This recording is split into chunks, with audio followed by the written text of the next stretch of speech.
Good morning everyone, Radhe Radhe সবাই। তো আমি যখন চ্যালেঞ্জটা স্টার্ট করছিলাম তখন 5 দিন হাতে নিয়ে স্টার্ট করছিলাম।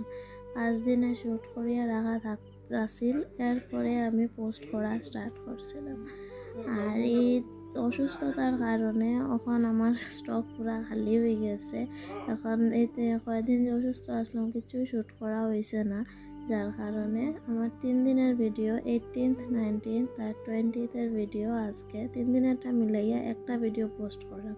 মানে এই 3 দিন দেখানোর মতো কিচ্ছু নাই, খালি অসুস্থও আসলাম, ঘুমাইছি, খাইছি, আবার ঘুমাইছি, আবার খাইছি, আবার ঘুমাইছি, খালি এটাই করছি। শরীর অতটাই দুর্বল হয়ে গেছিল যে উঠিয়া হাঁটতেও বহুত কষ্ট হয়েছে। আর তারপরে ইদানিং মিডিল একদিন ডায়রিয়া হয়ে গেছে, যার কারণে শরীরটা আরও বেশি দুর্বল হয়ে গেছে। তো জার্নি শুরু করছিলাম 21 দিনের সেলফ ইমপ্রুভমেন্টের লিগে, কিন্তু এর মধ্যে 5 দিন তো গেছে কি আমার অসুস্থতার মধ্যে দিয়েই। তো জানি না কিতা হইব, আজকে 20 নম্বর দিন শেষ হয়ে গেছে, রয়েছে বাকি হাতে আর একদিন। দেখি যদি একটু বেটার হয় তাইলে একদিনটারে একটু বেটারভাবে কাটানোর চেষ্টা করব। তো আজকে অতটুকুই, দেখা হইব লাস্ট ভিডিও নিয়ে তোমরা সঙ্গে।